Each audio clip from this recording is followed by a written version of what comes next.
అండి, నమస్తే. Welcome to my channel Lakshmi Ramana recipes. ఈరోజు మనం మంచి రుచికరమైన ఒక విలేజ్ స్టైల్ వేపుడు రెసిపీని ప్రిపేర్ చేసేసుకుందామండి. అదేంటంటే చిక్కుడుగాయ వేపుడు అండి. చాలా బాగుంటుంది, ఆరోగ్యానికి కూడా చాలా మంచిది. ఇందులో ఫైబర్ ఎక్కువగా ఉంటుంది. ఈ విధంగా మనం చిక్కుడుగాయ వేపుడు చేసుకున్నప్పుడు వేడి రైస్లో ఈ చిక్కుడుగాయ వేపుడుని వేసుకొని కలుపుకొని తినచ్చు. లేదు పప్పు చారు, ఆకుకూర పప్పు, సాంబార్, రసము, పచ్చడిలోకి అయితే సూపర్ కాంబినేషన్ అండి. అలాగే వేడి అన్నంలో కలుపుకొని తినచ్చు. రోటీ, నాన్, చపాతి, పుల్కాలకు కూడా చాలా బాగుంటుంది. కాబట్టి ఈరోజు మనం ఈ విలేజ్ స్టైల్లో చిక్కుడుగాయ వేపుడిని ఎలా ప్రిపేర్ చేసుకోవాలో కావాల్సిన పదార్థాలు, తయారీ విధానం ఒకసారి చూద్దామండి. సూపర్గా ఉంటుంది టేస్ట్ అయితే. ఇక్కడ నేను ఒక అర కేజీ నాటు చిక్కుడుకాయలు తీసుకున్నానండి. నాటు చిక్కుడుకాయలు చాలా రుచిగా ఉంటుంది. మనం కర్రీ చేసుకున్నా అలాగే వేపుడు చేసుకున్నా కూడా కొద్దిగా గింజలు అనేది ఎక్కువగా ఉంటాయి. ఇప్పుడు నేను ఇక్కడ ఒక అర కేజీ చిక్కుడుకాయలు తీసేసుకొని శుభ్రంగా ఒలిచేసుకున్న తర్వాత ఒక 2-3 సార్లు శుభ్రంగా కడిగేసేసుకొని వాటర్ అంతా డ్రైన్ చేసి పెట్టానండి. ముందుగా వీటిని మనం ఉడికించుకొని వేపుడు చేసుకోవచ్చు, లేదు డైరెక్ట్గా కూడా చేసుకోవచ్చు. ఈరోజు నేనైతే ఉడికించి వేపుడు చేస్తున్నానండి. ముందుగా ఒక గిన్నె పెట్టేసుకొని ఈ చిక్కుడుగాయ ముక్కల్ని వేసేసుకుందామండి. మనం చిక్కుడుగాయల్ని ఒలిచేటప్పుడు చూడండి, ఈ విధంగా మనం ఒలుచుకున్నామంటే ఏదైనా పురుగులు అవి ఉంటే మనం ఈజీగా ఐడెంటిఫై చేసేసుకొని వాటిని పడేసేసుకొని చేసుకోవచ్చండి. కాబట్టి ఈ విధంగా చిక్కుడుగాయ ముక్కల్ని ఒలుచుకోవాలి. ఇప్పుడు ఇవన్నీ కూడా గిన్నెలో వేసేసుకుందాము. చిక్కుడుగాయలు మనకు ఆరోగ్యానికి చాలా మంచిదండి. ఏం చేసినా కూడా టేస్ట్ అనేది అంత బాగుంటుంది. ఇందులో ఫైబర్ అనేది ఎక్కువగా ఉంటుంది. ఇప్పుడు స్టవ్ వెలిగించుకోవాలి. ఇప్పుడు ఆల్రెడీ మనం కడిగాం కాబట్టి నీళ్ళు అనేది ఉంటుంది. నేనైతే నీళ్లు వంపనండి, కాబట్టి కొద్దిగా వేసుకుంటే సరిపోతుంది. అలాగే కొద్దిగా రాళ్ళుప్పు అండి. మళ్ళీ ఇందులో పొడి వేస్తాను కదా, అప్పుడు కొద్దిగా వేస్తాను, కాబట్టి కొద్దిగా వేసుకోవాలి. ఇప్పుడు ఒకసారి ఈ చిక్కుడుగాయల్ని కలిపేసేసుకుందాము. మనకు ఒక 3-4 నిమిషాల్లోనే ఈ చిక్కుడుగాయ ముక్కలు ఉడికిపోతాయి. ఇప్పుడు ఫ్లేమ్ని మనం మీడియంలో పెట్టేసుకొని మూత పెట్టేసుకుందాము. ఇప్పుడు ఈ చిక్కుడుగాయ ముక్కలు ఉడికే లోపల మనం ఇందులోకి పొడి తయారు చేసేసుకుందామండి. ఎత్తేసి ఇంకొక పొయ్యి పైన పెట్టేసుకుందాము. ఇప్పుడు పెనం పెట్టేసుకుందాము. అవి ఉడికే లోపల మనం పొడిని తయారు చేసేసుకుంటే క్విక్గా చేసేసుకోవచ్చు. ఇప్పుడు ఇందులో ఒక 2 టేబుల్ స్పూన్ల పల్లీలు వేసుకోవాలి. ఇప్పుడు మీడియం ఫ్లేమ్లో ఇలా కలుపుకుంటూ ఈ పల్లీలని వేయించుకోవాలి. హై ఫ్లేమ్ పెట్టామంటే త్వరగా మాడిపోతాయి, టేస్ట్ బాగుండదు. చూడండి, ఈ పల్లీలు వేగిపోయాయి. ఇప్పుడు ఇందులో చివరగా ఒక 6 ఎండుమిరపకాయల్ని తుంచి వేసుకోవాలి. మనకు అర కేజీ చిక్కుడుగాయలు ఉన్నాయి కాబట్టి కారం అనేది సరిపోతుంది. ఇప్పుడు వీటిని కూడా ఒకసారి కలిపేసేసుకోవాలి.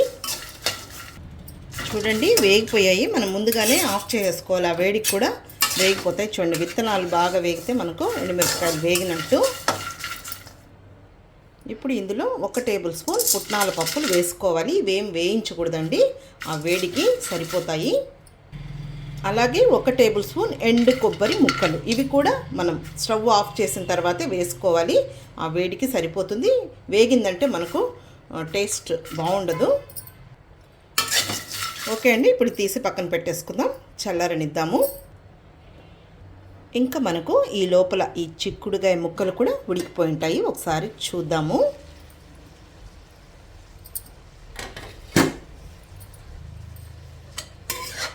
చూడండి, మనకు కరెక్ట్గా ఉడికిపోయాయి. కొద్దిగా వాటర్ ఉంది లైట్గా. ఇంకా మూత తీసేసుకొని వీటిని కూడా మనం కొద్దిగా ఇమిరే వరకు ఇలా కలుపుకునేస్తే సరిపోతుంది. మరీ మెత్తగా పిసురుగా ఉన్నా కూడా బాగుండదు, మళ్ళీ మనం పోపులో ఫ్రై చేస్తాం కాబట్టి. ఓకే అండి, చాలు. ఇప్పుడు మనం స్టవ్ ఆఫ్ చేసేసుకుందాము. ఇప్పుడు చిక్కుడుకాయ ముక్కల్ని ఈ విధంగా ఒక గిన్నెలోకి తీసి పక్కన పెట్టేసుకుందాము.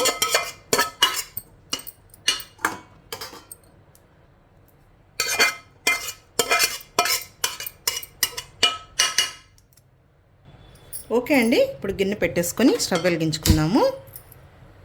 ఇప్పుడు ఇందులో 1 టేబుల్ స్పూన్ నూనె వేసుకోవాలి. చాలు, మరి ఎక్కువేం అవసరం లేదు.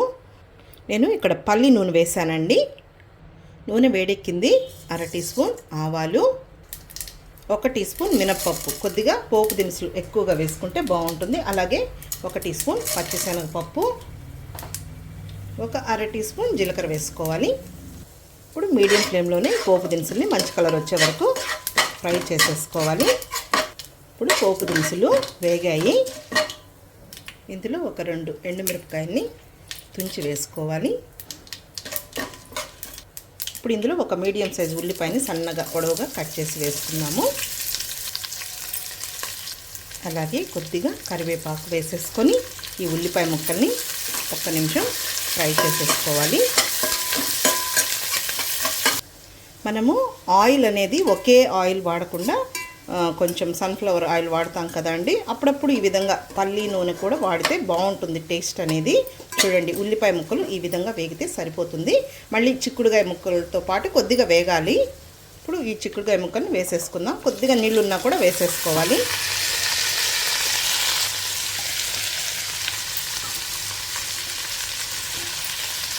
ఇప్పుడు ఇందులో 1/2 టీ స్పూన్ పసుపు పొడి వేసుకోవాలి. ఒకసారి కలిపేసేసుకొని ఇంకా 2-3 నిమిషాలు ఫ్రై చేసేసుకుంటూ ఉండాలి. ఈ లోపల మనం ఆ పొడిని దంచేసుకోవాలి. అది రెడీ అయ్యే లోపల ఇది కూడా వేగిపోతుంది. హై ఫ్లేమ్ పెట్టకుండా మీడియం ఫ్లేమ్లో పెట్టేసుకుంటే సరిపోతుంది. ఇంకా మూత ఏం పెట్టాల్సిన అవసరం లేదు. ఇప్పుడు ఈ పొడిని రోట్లో దంచుకుందాము. మీకు అవైలబుల్ ఉంటే దంచుకోవచ్చు, లేదు మిక్సీలో వేసేసుకుంటే సరిపోతుంది. అన్నీ ఒకేసారి వేసేసుకోవాలి. పల్లీలకేం పొట్టు తీయాల్సిన అవసరం లేదండి. ఇంకా వీటిని ఇలా దంచుకోవాలి. ఇప్పుడు ఇందులోనే కొద్దిగా రాళ్ళుప్పు వేసుకుందాము.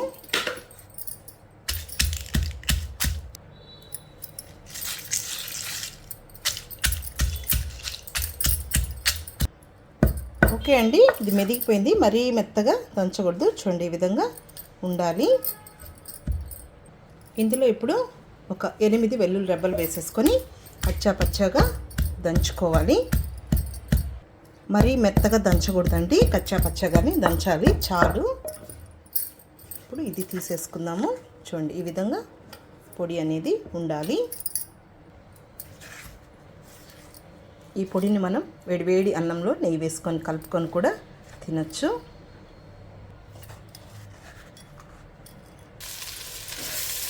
చిక్కుడుకాయ ముక్కలు వేగిపోయాయి. ఇప్పుడు ఫ్లేమ్ని తగ్గించుకోవాలండి. ఈ పొడిని వేసుకోవాలి. పొడి వేసిన తర్వాత మనం హై ఫ్లేమ్ పెట్టకూడదు. అలాగే కొద్దిగా కొత్తిమీరని సన్నగా చాప్ చేసి వేసుకోవాలి. ఇప్పుడు ఒకసారి కలిపేసేసుకుందాము. ఇప్పుడు స్టవ్ ఆఫ్ చేసేసుకుందాం. ఇదంతా కలిపేసేసుకుంటే ఆ వేడికి సరిపోతుంది.